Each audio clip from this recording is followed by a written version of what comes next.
Our subject matter is most sublime, the glorification of the holy name of God.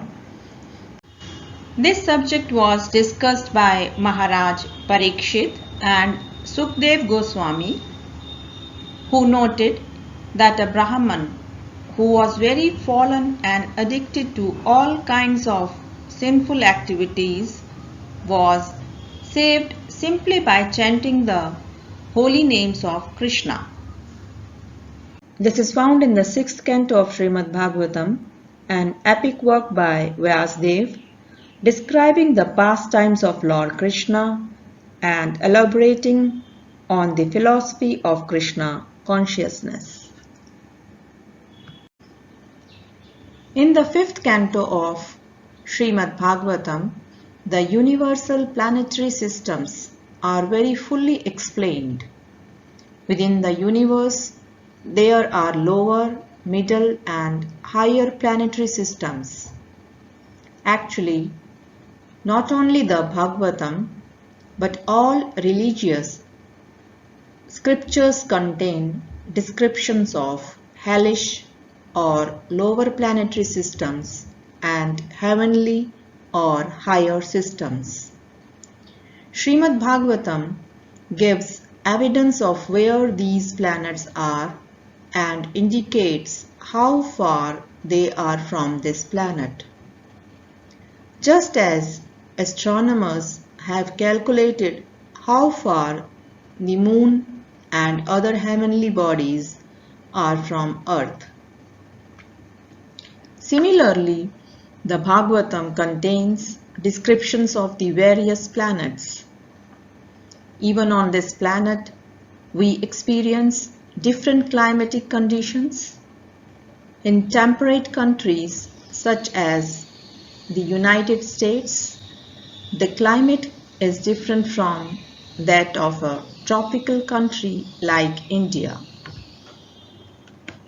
Just as there are environmental differences on this planet, there are other planets which have far different atmospheres and environments. After hearing a description of such planets from Sukdev Goswami, Parikshit Maharaj said, "Sir, I have heard from you about the hellish planets. Men who are very sinful are sent to those planets." Parikshit Maharaj was a Vaishnav devotee, and a Vaishnav always feels compassion for others' distress.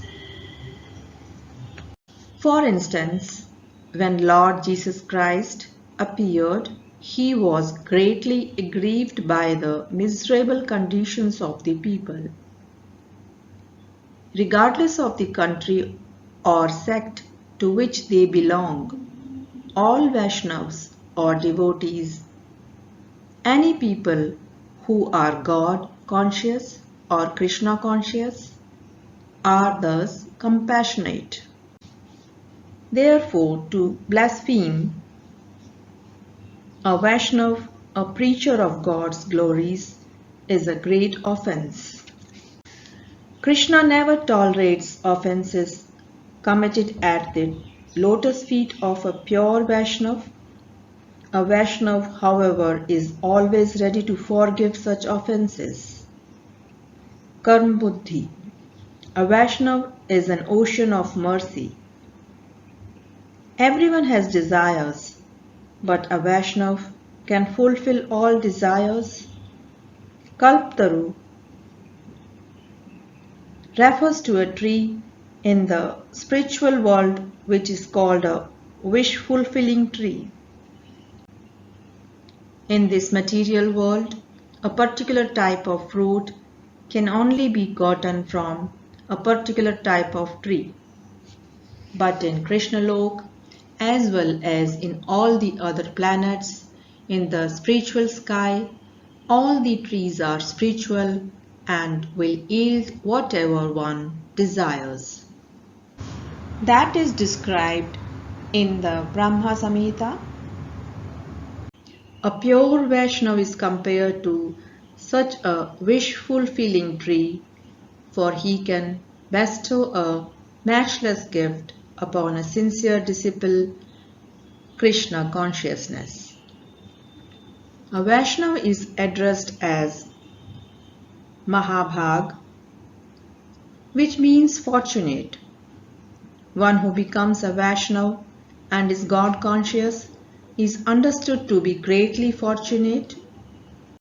Lord Chaitanya Mahaprabhu, the chief exponent of Krishna consciousness in this age, has explained that the living entities in various planetary systems all over the universe are rotating in different species of life.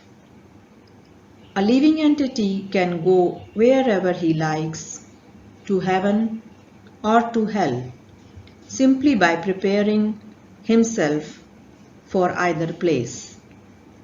There are many heavenly planets, many hellish planets, and many species of life.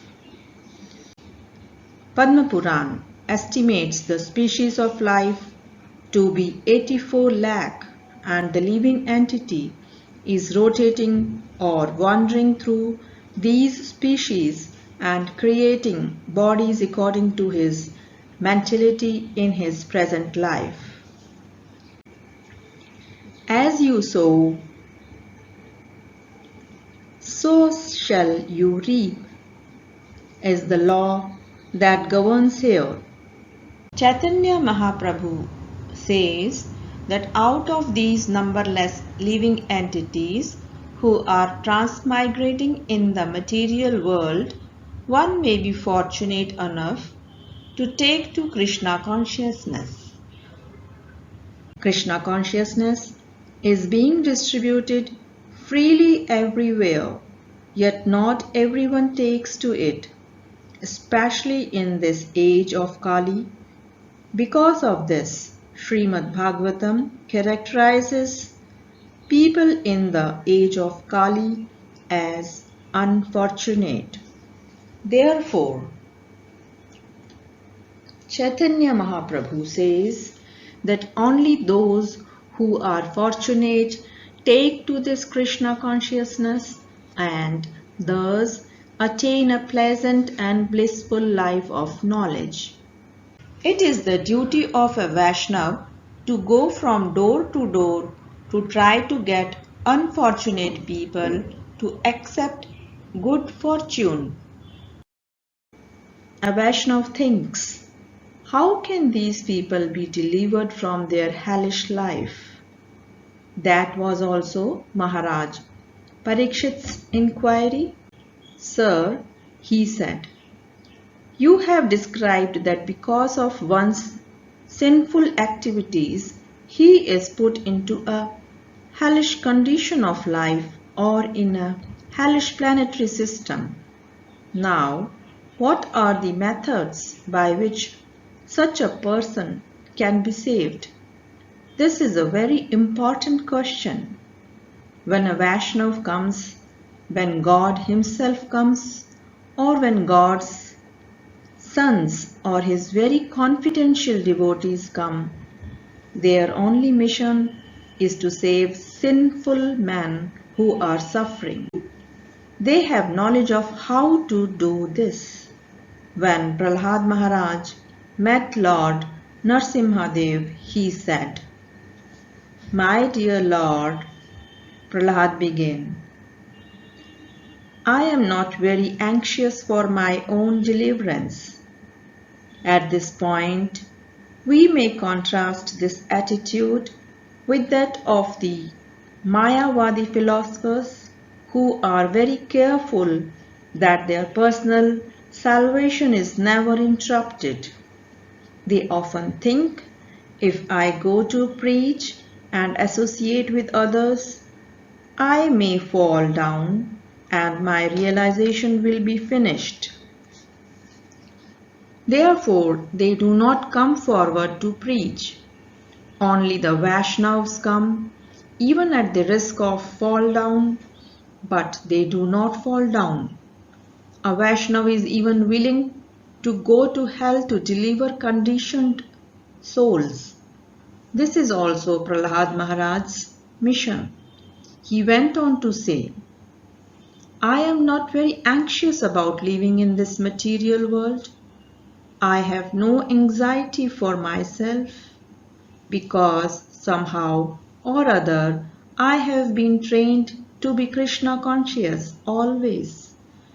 Because Prahlad was Krishna conscious, he was confident that in his next life he was going to Krishna. It is stated in Bhagavad Gita that if one executes the regulated principles of Krishna consciousness carefully, it is certain that he will reach the supreme destination in his next life. Prahlad Maharaj continues, there is only one source of anxiety for me. I am anxious for those who are not Krishna conscious. For myself, I have no anxiety, but I am thinking of them and why aren't people Krishna conscious? Maya Sukhai Bhamudvahatu Vimudhan. The rascals have created a humbug civilization for temporary happiness. Maya Sukhai. Actually, this is a fact. We have succeeded in creating a humbug civilization. Every year, so many cars are being manufactured, and for that purpose, so many roads have to be excavated, prepared, and repaired. This creates problems after problems, and therefore it is Maya Sukhai, illusory happiness. We are trying to manufacture some way to be happy, but we only succeed in creating other problems. We have manufactured cars to help solve the problems of life, but we often experience that this also creates other problems. Once we create cars, we must travel 30 or 40 miles just to meet our friends or go to a doctor. We can even go from New York to Boston in less than an hour by plane. But it takes even longer than that just to get to the airport. This situation is called Maya Sukhai. Maya means false, illusory. We try to create a comfortable situation, but we only succeed in creating another uncomfortable situation. This is the way of the material world. If we are not satisfied by the natural comforts offered by God and nature, and we want to create artificial comforts, then we have to create discomfort also. Most people, ignorant of this fact, think that they are creating a very comfortable situation, but in actuality, they end up traveling 50 miles to go to the office to earn a livelihood and 50 miles to come back. Due to such conditions, Prahlad Maharaj says that these Vimudhas, materialistic persons, have unnecessarily burdened themselves simply for temporary happiness. Vimudhan, Maya Sukhai, Bhamudvahatu. Therefore, in Vedic civilization, it is recommended that one free himself from material life, take sannyas, the renounced order, and execute devotional service with no anxiety. Hare Krishna, Hare Krishna.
Hare